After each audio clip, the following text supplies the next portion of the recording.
উপজাতি মা তার সদ্যজাত শিশুকে অনাহারের যন্ত্রণায় শিশুটাকে বাঁচানোর জন্য তার কোল থেকে অন্য কোলে বিক্রি করে দিচ্ছে।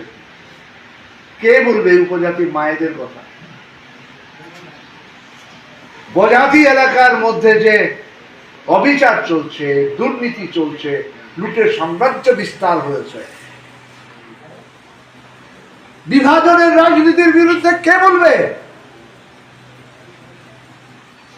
আমার তো কাজ চাই, আমার তো ভাত চাই, আমার মর্যাদা চাই, অধিকার চাই, সম্মান চাই। আছে সম্মান? দিনের পর দিন লাগাতার 2 বছর, 13 বছরের একটি কিশোরীকে বিজেপির মন্ডলের নেতা ভয় দেখিয়ে দিনের পর দিন তার উপর পাশবিক অত্যাচার করেছে।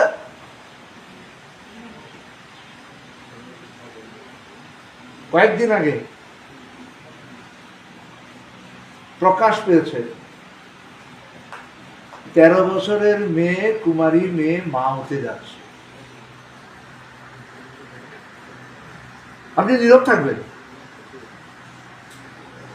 আপনি নিশ্চিত হতে পারছেন আমার মেয়ে, আপনার মা, আপনার কাকি, আপনার জেঠি, আপনার বোন, আপনার বউ, আমার বউ এই পাশবিক অত্যাচারের শিকার হবে না? এই গ্যারান্টি এখানে আমরা যারা আছি কেউ দিতে পারি? খুন হয়ে যাচ্ছে সদলীয় নেতা, গ্রেপ্তার হচ্ছে না। একজন মাকে গণধর্ষণের পরে তার যৌনাঙ্গে বাঁশ ঢুকিয়ে দিয়েছে। কতটা নির্মম হতে পারে? গ্রেপ্তার হয় না, পুলিশ তার এফআইআর রাখে না, জিবি হাসপাতালে মৃত্যুর সাথে লড়াই করছে, অপারেশন করতে হয়েছে। সংবাদ মাধ্যমে বিভিন্ন গণ সংগঠনের পক্ষ থেকে, বিশেষ করে বামপন্থী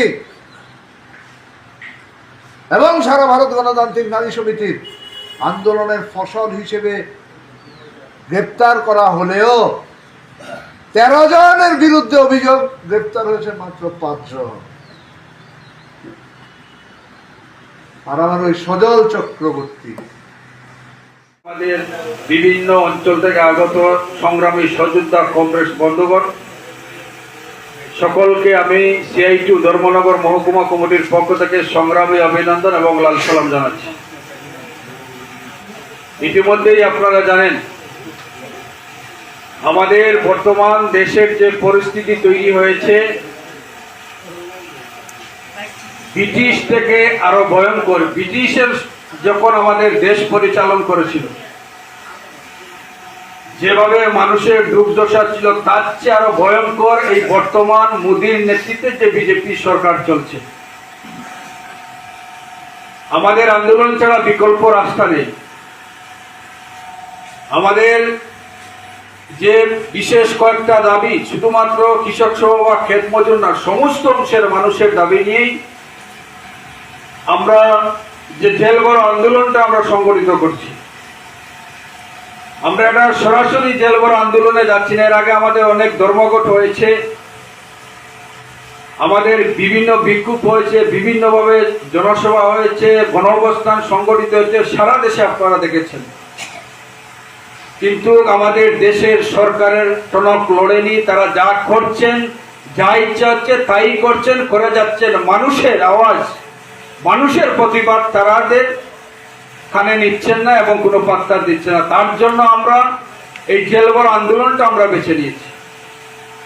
এই যে সমকোট যেটা চালু করেছে, এই সমকোট আমরা 29টা শ্রম আইনকে পরিবর্তন করে বিভিন্নভাবে সারা দেশের বামপন্থী সহ বিভিন্ন রাজনৈতিক দল সেটা বলছেন এদেশের শ্রমিকদের বিপক্ষে যাবে এবং এদেশের পুঁজিপতি যারা আছেন, যারা মালিক আছেন, আমাদের বিভিন্ন গণসংগঠনের নেতৃবৃন্দ, আজকে আমরা এখানে যে সভাটা করছি এটা আমাদের 4টি সংগঠনের যৌথ একটা কনভেনশন।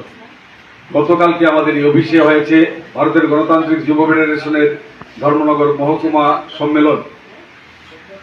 আমাদের বিভিন্ন গণসংগঠনের কর্মসূচি, প্রতিদিন আমাদের কর্মসূচি আছে।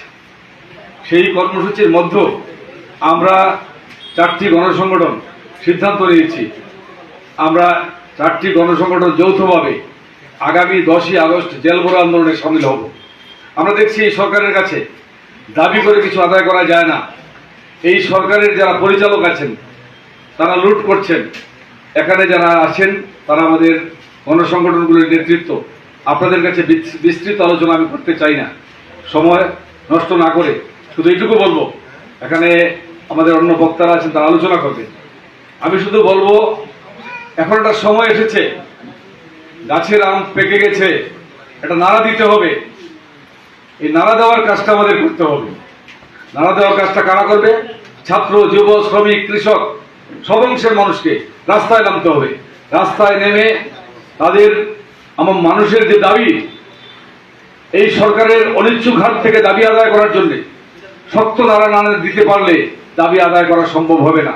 তাই আমাদের 4টা সংগঠন, বৃহৎ সংগঠন, আমরা সিদ্ধান্ত নিয়েছি আগামী 10ই আগস্ট আমরা সারা রাজ্যব্যাপী আমাদের দাবি নিয়ে শ্রমিক, কৃষক, ক্ষেতমজুর, উপজাতি গণমুক্তি পরিষদ এবং রাজ্যের যারা নিরীহ জনগণ আছেন তাদের অন্ন, বস্ত্র, শিক্ষা, চিকিৎসা, বাসস্থান, এইসবের যে সমস্যা, সেই সমস্যার দাবিগুলি চিহ্নিত করে আমরা জেলবড় আন্দোলন করতে চাই।